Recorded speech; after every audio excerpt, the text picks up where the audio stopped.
오늘 또 옆에 다른 사람도 아니고 베지터 배종찬 소장님, 그렇죠. 대한민국 최고의 여론조사 분석 전문가. 최고는 아닌데 최고 되고 싶어요. 아, 네, 최고. 네. 제가 생각할 때 1타죠 1타. 1타기 때문에 앞으로의 초사연이. 여론조사 저희가 궁금한 게 많습니다. 네네. 그래서 제가 여쭤볼 게 많은데 네. 지금 크게 전대 이슈가 사실은 이재명 대표 때문에 완전 묻혀버리긴 했어요. 좀 많이 묻혔어 지금. 많이 묻히긴 했는데 네.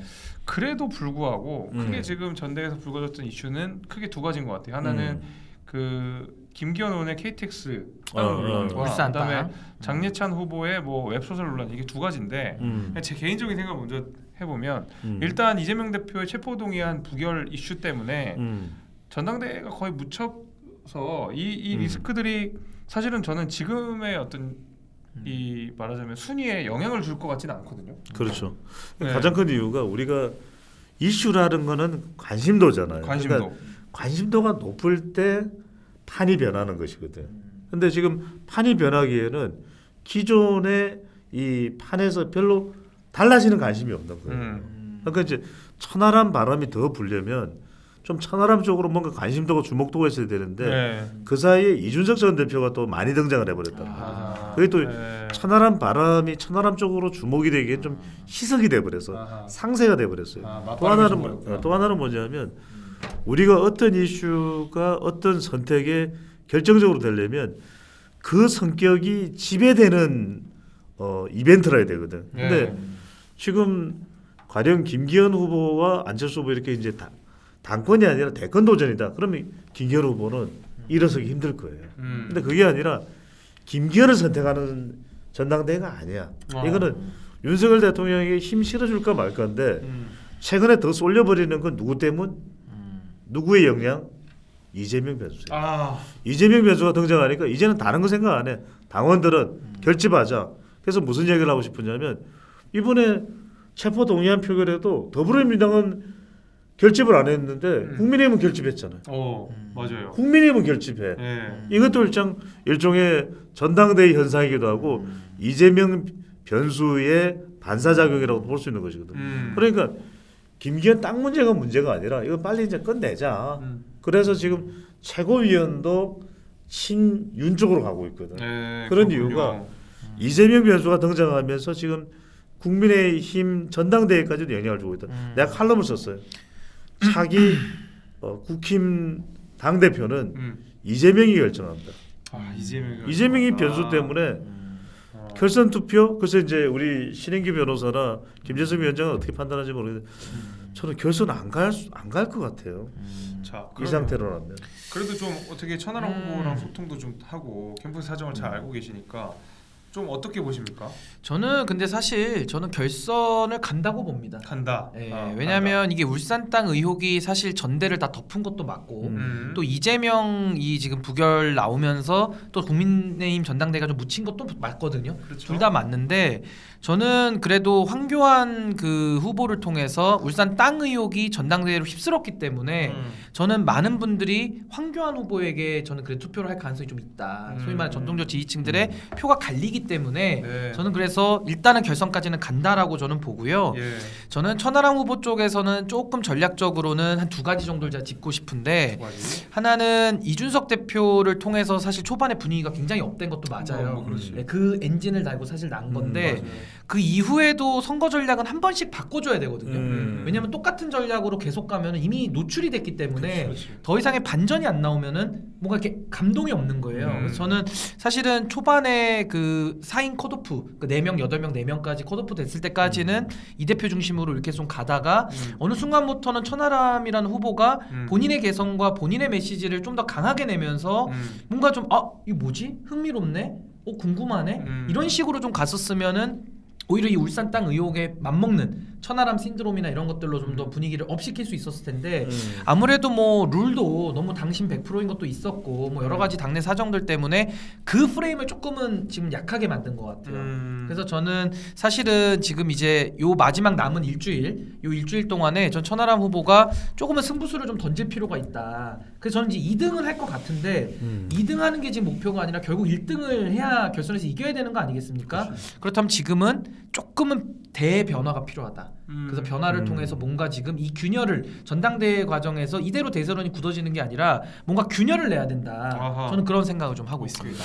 형님 일단 천하람 후보의 경우에는 좀 아쉬워요. 그러니까 이제 아쉽다. 아직 뭐 결과가 나온 건 아니지만 아쉽다. 결국은 천하람의 이 선거가 됐어야 된다. 근데 아니 이준석 전 대표의 효과도 분명히 도움이 되죠. 그렇죠. 도움이 되는데 그것은 이제 응원해 주는 정도 수준에 그치는 것이 정도. 그런 성격이 됐다면 네. 더 좋았을 텐데 일단 왜 그러냐면 이제 데이터상으로 본다면 천하람 후보는 확장성이거든요. 그러니까 그렇지. 이준석 전 대표가 가져갈 수 있는 이 당심의 비율이 한 20에서 25% 정도 된다면 그걸 천하람 후보자가 다 먹기도 쉽지 않아요. 근데 실제로 그걸 먹었다 해도 25%밖에 안 되면은 결선도 올라가기가 쉽지 않거든. 어렵거든.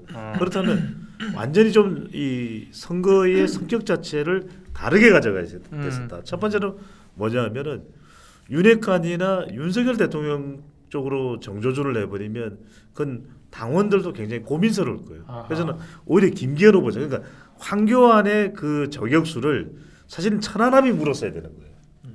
김기현 후보, 이건 뭡니까? 왜 젊은이들을 절망하게 만듭니까? 이 땅 뭡니까? 35,000평 뭡니까? 우리는 땅 한 평도 없습니다. 이렇더라면은 오히려 그게 더 자극이 됐을 것이거든요. 왜냐하면은 그리고 당원들 중에서도 사실 넉넉한 사람이 그렇게 많겠어요? 현실적으로 많지 않은 거. 그렇죠. 두 번째는 뭐냐면 저는 뭔가 좀 공천 이런 이야기보다는 그건 다 민감한 이야기거든요. 네. 그러니까 민감할 수 있는 이야기보다는 이제는 우리 선배들도 또 잘 되면 좋습니다. 하지만 세대 교체 한번 했으면 좋겠습니다. 세대 교체해서 총선에서 쭉 해서 선거에 나가시는 분들은 우리 중진들이 있더라도 네. 이 당을 한번 바꾸는 데는 천하람한테 기회를 달라. 세대 교체할 수 있게 젊은 바람 한번 불어달라. 적어도 저는 굉장히 좀 안정적이지 않느냐. 이준석 전 대표는 가진 장점은 많지만 좀 좌충우동을 그런 불안감도 있다. 하지만 나는 묵직하고 듬직하지 않냐. 이런 이야기를 했더라면 훨씬 더 좀 확장성이 있을 뻔했던 거죠. 이런 건 어때요? 그러니까 결선에 2명이 가잖아요. 그럼 신인규 변호사님 말대로 만약에 천하람이 2등으로 들어갔을 때 이제 그러면 사실은 굉장히 이게 복잡하게 내용이 바뀌는 건데 지금 대충 보면 김기현 후보가 한 40%에서 45% 정도의 지지율을 확보를 하고 있는 것 같아요. 반면에 천하람 후보 같은 경우에는 20% 정도의 지지율은 그래도 안정적으로 확보해 가는 것 같아요. 그러면 나머지 40%를 누가 가져갈 것이냐? 만약에 둘이 결선으로 갔을 때, 그럼 김기현 후보의 확장력과 천하람 후보의 확장력 가운데서 이 40%를 누가 더 많이 따먹느냐? 이제 이거 싸움이 될 것 같거든요.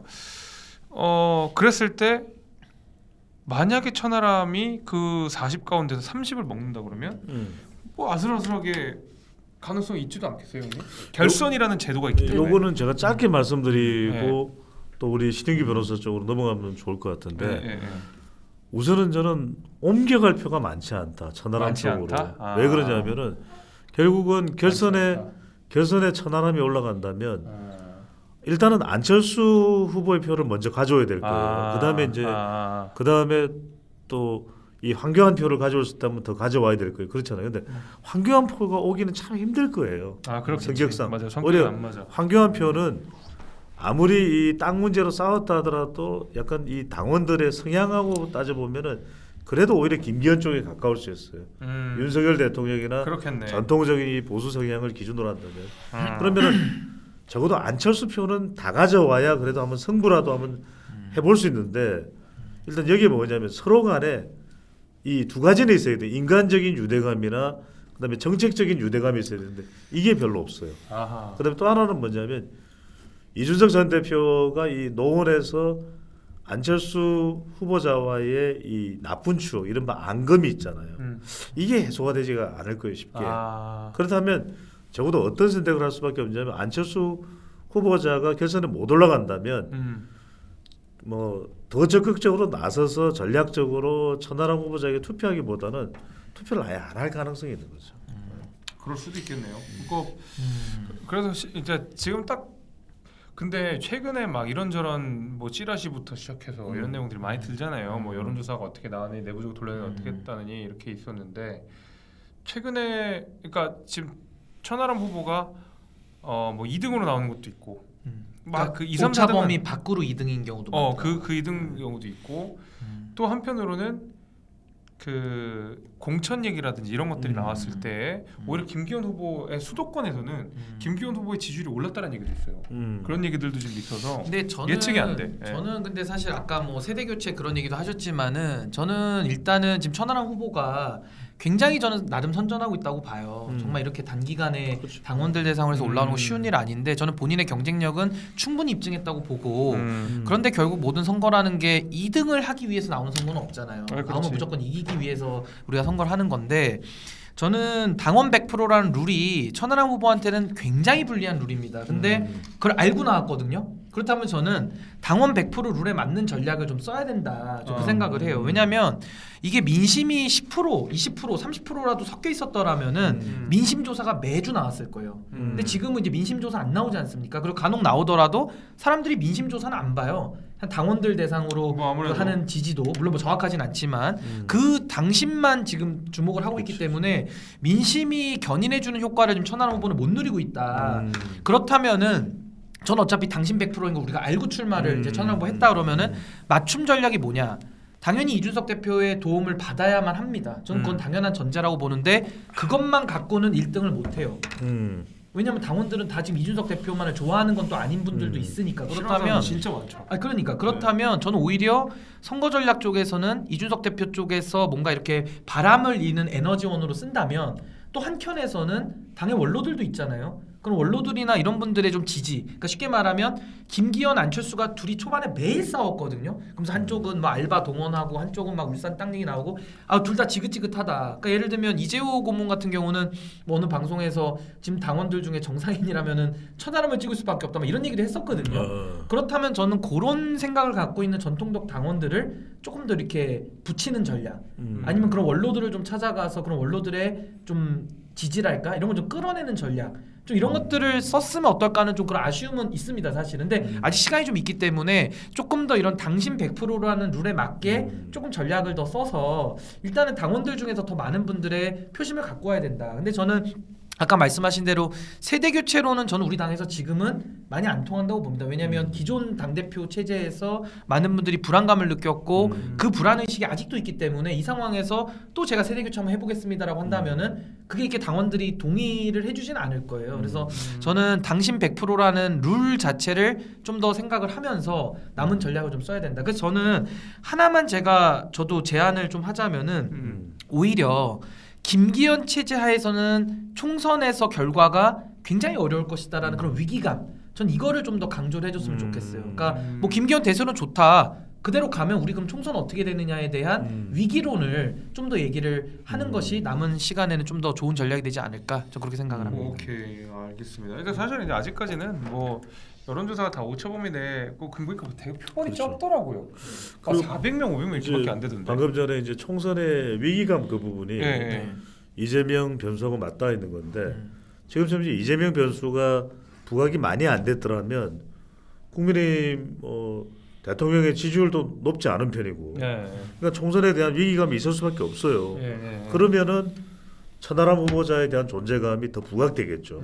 그런데 이재명 변수가 확 등장하면서 이재명 변수로 인해서 국민의힘이 수도권에서 얻는 어부지리가 있잖아요. 그렇죠. 그러다 보니까 천하람에 대한 주목도가 조금 떨어지는 그런 게 있는 거죠. 그래서 저는 이게 참 쉽지는 않습니다. 우리가 이제 선거 전략이라는 게 그만큼 더 고민해야 되고, 이게 실제로 그걸 꺼내 놓았을 때 얼마만큼 이게 이제 일반 국민이 아니라 당원이란 말이에요.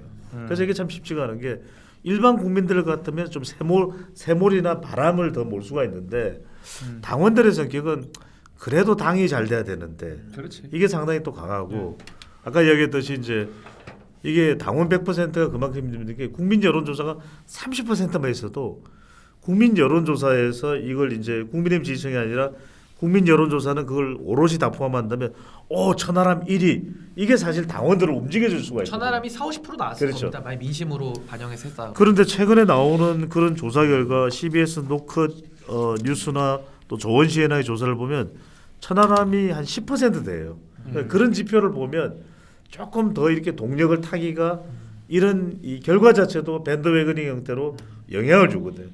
그런 것도 지금 천하람이 좀 더 뻗어 나가지 못하는 그런 이유가 된다고 봐요. 그러니까 룰 자체가 굉장히 좀 기울어져 있기 때문에 쉽지 않은 선거인 거는 맞습니다. 자 그러면 일단 슈퍼챗을 좀 읽어드리겠습니다.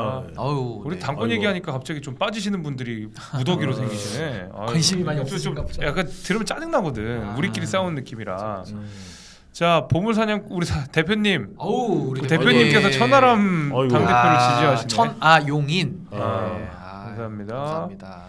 우대댕님 경선 과정 중에 과열될 수는 있지만 결국 당원들의 민의에 의해 당대표는 선출될 것이고 누가 당권을 잡게 되던 보수의 가장 중요한 가치 중 하나인 개개인의 자유와 존재를 존중하여 다른 이도 포용하여 당내 다양화를 추구하고 공천 잡음을 최소화한다면 내년 총선은 압승할 겁니다. 그러도록 하겠습니다. 아유, 감사합니다. 신정혜님, 청하인 후보님들 모두 당선의 승전보를 기다리며 화이팅 응원하고 있습니다. 동방쌍용님 민주당 반란표도 좋고 울산 땅 검증도 좋지만 얼른 동접자 늘려서 배종찬 소장 예, 예. 멀리 내자. 아 이거 10만 구독자 우리 되면 10만 넘어가면은 머리 내린 순진한 와. 전원일기 그러니까 야. 우리가 이제 꼭 보고 싶어요. 단판 없는 그렇죠. 답판빵을 네. 보고 수 있는 거예요. 야. 네, 이렇게 되는 거죠. 대박. 좋습니다. 올려주세요. 3X 라지님 모바일 투표 방법 홍보도 해야 합니다. 전 전에 몰라서 ARS 했어요. 전화 못 받으면 끝. 맞아요. 이거 좀 더 홍보를 해야 될 것 같아요. 마일 리버님 배종찬 대신 이기인 또는 곽승용 어떤가요? 제가 안 됩니다. 짧게만 한 말씀 드릴게요. 제가 이제 저는 데이터를 분석하는 사람이니까 내 사견과 데이터가 묶이면 안 되잖아요. 근데 저는 개인적으로는 정말 우리 젊은 세대가 더 잘 됐으면 좋겠어요. 아 당연하죠. 네. 그런 생각이 감사하죠. 있는데 네. 그 마음과 제 개인적인 희망과 데이터 실제 현실적으로 나온 데이터를 섞으면 안 되니까 그 점을 좀 여러분들이 이해를 해주시면 좋을 것 네. 같아요. 정의님 우리 신변님 자주 오세요. 작은 테디. 아유, 감사합니다. 자주 모시도록 정인님. 하겠습니다. 아프로디테님 네. 인규짱 부산에서 서울 대구 국바세 콘서트 오. 갔어요. 와. 대구 엑스코 문 앞에서 인사도 와. 했어요. 국바세 야. 이끌어줘서 감사해요. 누군지 디테님 아시겠어요? 감사합니다. 근데 뭐 그날 인사를 많이 드려가지고. 아 예. 그렇구나. 인기남이셨구나. 아유, 하여튼 아이고. 감사합니다, 디테님. 네. 자 그러면 이 마지막으로 우리 시간이 벌써 이제 8시가 돼가지고 빨리 가네. 마지막으로 한 가지 이슈만 좀 네. 간단하게 짚고 아주 짧게 하나 먼저 짚고 그 다음 이슈 넘어갈 건데 이 장례찬 웹소설 뭐 요거는 어떻게 논란이 좀 더 어떻게 확정이 될까요? 뭐 좀 그래도 어저께보다는 좀 묻히는 분위기인 것 같아요. 요거는 신은기 변호사가 조금 먼저 설명을 해주면 좋을 것 같아요. 근데 뭐 사실 이게 지금 의혹이 많이 제기는 되고 있는데 이게 참 저도 안타까운 게 장례찬 후보가 이런 의혹 속에서 지금 뭐 사과도 이렇게 뭐 시원하게 한 것도 없잖아요. 이 상황에서 청년 최고위원이 만약 당선이 됐다고 칩시다. 그럼 됐을 때 이게 다 당의 리스크로 다 오는 거거든요. 그래서 저는 당원들께서 이런 부분까지도 좀 고민을 해서 투표를 하셔야 되지 않을까 싶은데 제가 드리고 싶은 말씀은 지금 근데 분위기나 이런 것들은 약간 그 MB 때랑 비슷한 것 같아요. 그러니까 도곡동 땅 의혹, 뭐 BBK 의혹 있는데도 불구하고 그냥 일단 덮어놓고 찍어주자 약간 이런 분위기였거든요. 근데 지금도 장례찬 후보의 이런 의혹이 상당히 넘어가기 어렵고 이거 거의 후보 사퇴감인데 여기에 대해서는 크게 지금 당내에서는 부각이 되지 않는 이런 분위기가 저는 굉장히 좀 의아스럽습니다, 정말로. 네. 이런 부분이 이제 이른바 성감수성 이야기가 또 나올 수밖에 없고 또 젊은 세대들 이른바 이제 또 보수 정당에서 청년 정치를 해야 되는 사람들이 사실상 이런 성인지 감수성이 문제가 된다라는 것은 결정적인 또 걸림돌이 될 수가 있어요. 우리 네. 그렇잖아요. 네. 왜냐하면 적어도 청년 최고위원이나 또 지도자가 된다라는 것은 그만큼 그런 사안들에 대해서도 본인이 또 잘 대처를 해야 되는 거니까 이 부분은 좀 장례찬 후보가 청년재단 이사장이 명쾌하게 좀 어떤 내용인지 밝히고 사과해야 될 부분이 있으면 또 사과를 또 명확하게 하고 그러니까 이것 자체를 또 다른 이슈로 전환시켜서 뭐 이준석 전 대표의 성접대를 이야기한다든지 이런 사안은 아니죠. 왜냐하면 이 각각의 다른 사안이에요. 각각의 다른 사안인데 본인의 몰려온 이 위험을 다른 이슈로 덮는 건 아닌 거고 본인의 그 논란에 대해서 명확하게 논리적으로 솔직하게 해명을 하고 답변을 하는 게 맞는 거죠. 아니 그리고 뭐 이거를 뭐 괜히 뭐 창작인데 뭐 야한 야설 얘기했다 그래서 뭐 사과해야 되면 이런 식의 논리를 많이 쓰시던데 이거는 지금 단지 무슨 야한 소설 썼다 그래서 지금 뭐라 그러는 게 아니잖아요. 왜 연예인이라고 하는 그분들의 실명을 갖다가 쓰면서 결국 동의도 하지 않고 받지 않고 이거 영리 활동에 쓴 거 아닙니까? 그러니까 이런 부분들에 대해서 지적을 하는 거기 때문에 뭐 이거는 본인이 해명을 하고 사과를 하는 게 마땅하죠. 근데 거기에 대해서는 지금 뭐 어떤 뭐 속 시원한 이제 그런 얘기들이 나오진 않아서 이제 그분에 대한 문제 제기는 저는 계속 이어질 것이다. 저 그렇게 봅니다. 자, 궁금한 네. 게 장해찬 청년시대 이사장이 뭐 웹 소설가였어요. 저도 저도 몰랐는데 이거는 이제 소설을 썼더라고요. 원래 무슨 악기 뭐 드럼을 친다 그러지 않았어요? 아마 그 드럼도 치고 예. 소설도 쓴 거겠죠. 예, 하여튼 확실히 당내 얘기를 하니까 확 빠지네요. 그래도 뭐 1,300명 유지해주고 계신데요. 1,300명 분들 중에서 좋아요 누르신 분들이 절반밖에 안 됩니다. 정말 아이고. 좋아요를 좀 눌러주셔야 네, 돼요. 많이 눌러주세요. 그럼 저희가 또 네. 좋은 방송 만들 수 있도록. 우리가 이런 걸 좋아요. 한번 해야 돼요. 좋아요 눌러주시면 좋아요 이런 거 하면 저는 안 하도록 하겠습니다. 신인규 변호사님 대신해 주십시오. 저요? 사장님하고 못하고 좋아요 아이, 좀 그럼- 눌러주세요. 아 그럼 내가 뭐가 돼? 네, 눌러주세요. 네, 좋아요 눌러주세요. 다봉, I love you. 네. 네. 자, 그러면 마지막으로 요 하나만 짚어보고 가죠. 네. 김기현, 황교안 결선 투표에서 연대 형성되나? 요새 약간 스탠스가 조금 황교안 후보가 좀 김기현 후보를 지지하는 것처럼 해가지고 이게 뭐 어떻게 된 거예요? 아니 언제 사퇴하라더니 또 이제 뭐야, 연대 뭐야 이게 어느 장단에 맞춰야 돼 이거? 이거 뭐 아침에 덥고 저녁에 추워요. 이거 뭐. 이거 어떻게 해야 돼요? 아니 그러니까 저는 우리 황교안 후보님 같은 분에 대해서 그 세계관이 잘 이해가 안 돼요. 그러니까 후보를 지금 사퇴하라고 요구하고 있지 않습니까? 그러니까 당 대표로서 아예 자격이 없다 이렇게 얘기를 하고 있는데 또 결선에 가서는 또 지지를 해줄 수 있다 또 이렇게 얘기를 하시니까 그럼 도대체 김기현 후보는 후보 자격이 있다는 건지 없다는 건지 이게 참 의아하고 이해되지가 않고 네. 뭐 좀 둘 중에 하나만 했으면 좋겠어요. 그러니까 차라리 연대를 가능성을 놓고 있다면 지금도 뭐 사퇴라까지 할 거 없고 그냥 사과해라 뭐 이 정도로 톤다운을 하시던지 뭔가 좀 하나만 했으면 좋겠다. 아니 이런 이게 생각을 왜 합니다. 그런지 저 표가 합쳐져요, 아니, 형님? 그러니까 그게 아니라 김기현 후보가 이제 당 대표가 될 가능성이 이제 현실적으로 지금 데이터상으로 지금 현재 물론 뭐 시점에서 그렇죠. 어떻게 될지는 네. 몰라요. 그러니까 그 가능성이 높아지는 상황에서는 왜 한교안 후보로서는 그렇게 될 수밖에 없냐면 그래야 내년 총선에서 공천을 좀 받을 가능성이 생기는 거예요. 근데 끝까지 까버리면 끝까지 땅 문제로 계속해서 긁고 넘어지면 진짜 김기현 후보 지지층 내에서도 혐오가 생기겠죠. 윤핵관 내에서도 한교안 왜 그래? 좀 그래도 선배 대접을 해주려고 그러는데 안 되겠네 이렇게 될 수도 있단 말이에요. 그런 이제 이른바 전당대 이후 이른바 포스트 전당대에서의 자신의 정치적인 고려가 다분히 들어가 있다 이렇게 봐야 됩니다. 근데 이런다고 뭐 공천 줄까요? 근데 부정선거 이러나 저러나 이미 건널 수 없는 강을 건넌 것 같은데. 아니 뭐 강을 건너기 전에 이미 너무 막 하셨어. 강을 건너고 시작하셨잖아요. 그러니까. 부정선거부터 시작해가지고. 아니 첫 토론부터 그냥 사퇴하라고 막 그랬다니까. 첫 아니 토론부터. 그것도 그렇고 사실 이제 4등까지 올라올 때까지 계속 부정선거 얘기만 하시다가 그리고 나서는 또 싹 입을 닫고 부정선거 얘기 하나도 안 꺼내잖아요. 그러니까. 본인 그러니까 제 생각에는 그분은 부정선거 본인도 아니라는 거 아는 것 같아요. 아는데 어쨌든 본인이 가진 경쟁력으로 4등 안에 들기는 어려우니까 일단 부정 투표를 믿는 분의 표를 최대한 끌어모은 다음에 일단 4등으로 가서 4등 안에서 선명성을 보여주자가 이제 전략이셨던 것 같은데 그런 면에 있어서는 전략이 잘 먹히고 있는 건 맞아요. 부정선거 지지자들을 배신한 거 아닙니까? 그러면 그게 되는 거지 이제 본인 이제 다리를 끊고 말 그대로 돌아갈 다리를 끊어놓는 거지. 그러니까 저는 이런 식의 좀 카멜레온 정치 좀 안 했으면 좋겠어요. 좀 뭔가 일관되고 예측이 가능해야 되는데 우리나라 정치는 보면은 낮에 말 다르고 밤에 말 다르고 오늘 말 다르고 또 내일 말 다르거든요. 이렇게 좀 예측이 불가능한 정치가 정치권을 너무 혼탁하게 만든다.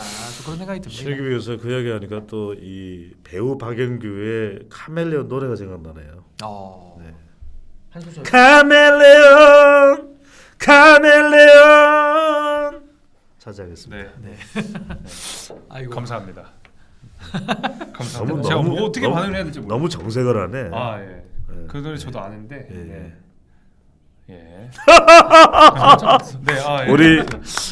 네네. 노래나 네. 부르세요. 네. 어, 뭐 노래- 노래방을 코인 노래방 형 가셔야 진짜 될것 같습니다. 혼난다. 뭐. 네. 그래. 근데 아우 댓글은- 시끄러도 있네. 댓글은 많이 올라오네요. 김재섭 너무 안 받아줘. 네. 그래 심해. 거리 두는 거 받아주세요, 봐. 좀. 제가 약간 이런 리액션이 약해요. 요거 약해요. 이 리액션 좀 아. 약해요. 여기 수준 이하네. 뭐 이런 내용이 있는데. 좋아합니다. 수준이야. 그럼 뭐 욕도 나오고 네. 괜찮습니다. 여하튼 우리 전대기 전대기를 전 동접자가 빠져 이거 전대 얘기하면은. 그러니까 전대기를 오히려 좀 아, 좋아하실 정말. 줄 알았는데 이게 왜냐면 네. 왜 그러는 거예요? 뭐 최근에 뭔가 특별한 이슈가 없잖아요. 아. 땅 이야기 외에는. 근데 저도 아. 그거 좀 유감인 건 맞는 게 네. 아니 공당의 전당대회인데 무슨 당의 비전이 이름 보여야 될 거 아니에요. 네. 아 근데 정말 당에 이렇게 비전이 잘 보이지 않는 전당대회를 한다는 것 자체가 이거 뭐 전당대회 축제도 아니고 이게 뭐 좀 이상해 아니, 그러니까 분위기가. 그런 왜 이런 상황이 벌어지냐면 네. 김재섭 신인규가 네. 전당대에 나왔어야 되는 거야. 아니. 왜냐하면 훌륭한 분들이 많이 나와서. 저는- 아니 네. 김재섭 신인규가 나가면 우린 방송이나 해봐. 이 정치와 수다를 내가 진행하면 되고 그리고 그 방법도 깊은 있는데 뜻이 있으셨구나. 저는 이제 도봉을 지키는 것에 네. 제일 목표로 하고 있거든요. 알았어요. 저는 국바세를 지키는 게 제일 목표. 알겠습니다. 네, 지켜야 제가- 됩니다.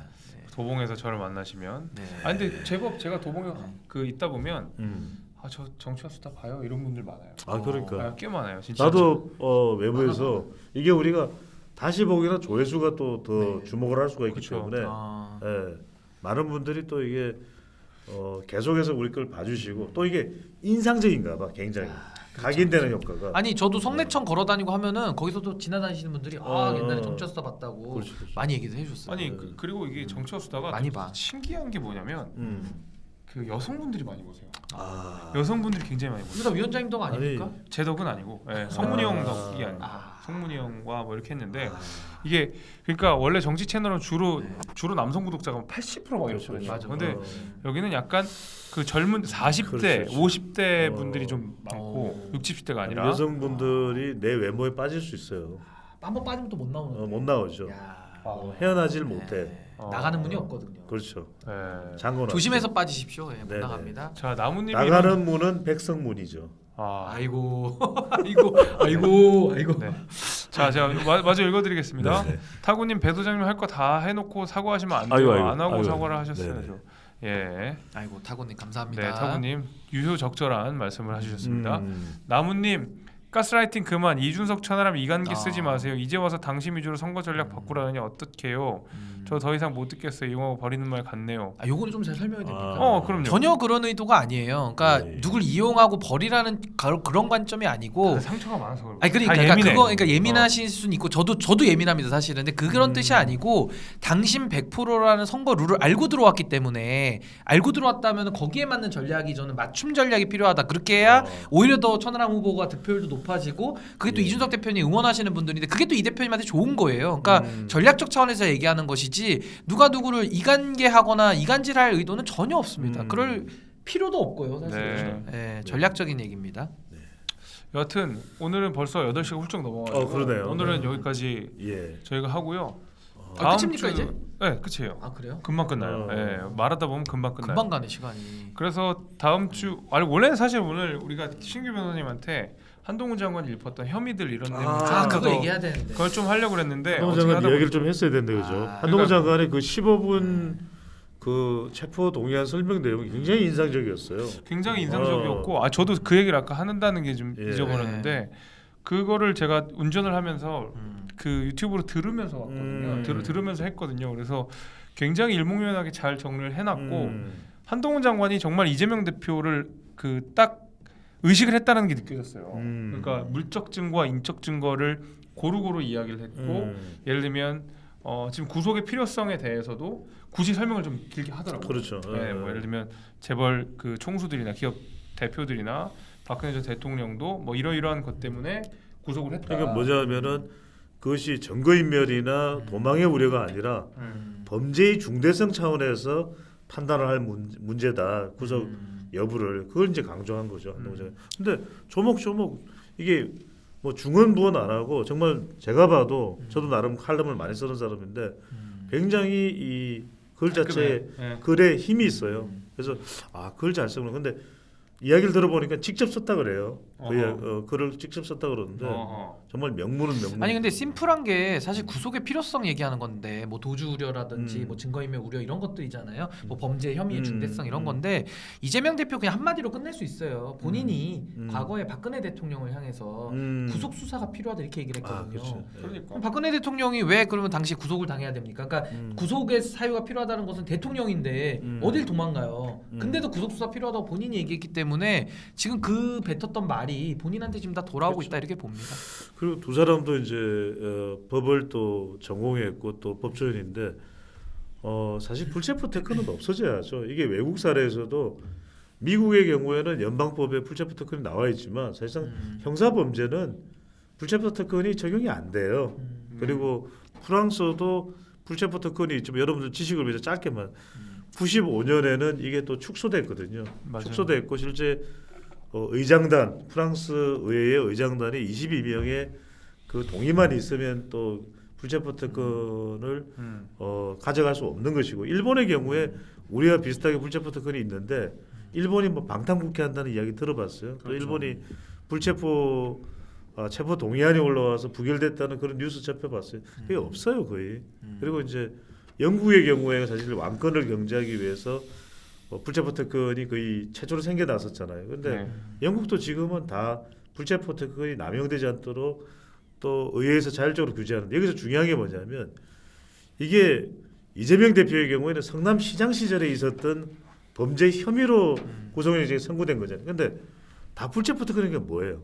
입법 관련되는 의정 활동에 대해서 그 부분이 이른바 다른 이 보장이 안 되는 의정 활동에 훼손이 안 되는 네. 그런 차원에서 불체포 특권과 면책 특권이 있는 거지 개인의 범죄 혐의나 의혹에 대해서 불체포 특권이 존재하는 게 아니에요. 권한 네. 남용이죠. 그러니까 네. 남용해서는 안 되는 겁니다. 자, 그리고 시간이 오늘 너무 많이 가서 오늘은 여기까지 하도록 하고 배고프다. 네. 네. 다음 주에 화요일 날 다시 찾아뵙겠습니다. 신인규 변호사는 자주 모시도록 하겠습니다. 네, 원래 자주 원년 멤버이기도 오겠습니다. 하고 그 전까지 좀 예. 바빠서 못 나왔어요. 신인규 예. 변호사. 오늘 고생하셨습니다. 오늘 저희 슈퍼챗 못 읽은 거 없죠? 마구님 국밥에 마구님. 이 대표님 때문에 가입되어 있는 건데 오버하지 마세요. 네, 오버하지 마시라고. 네, 자중하겠습니다. 네, 감사합니다. 다음 주에 뵙겠습니다. 네, 감사합니다. 사랑합니다.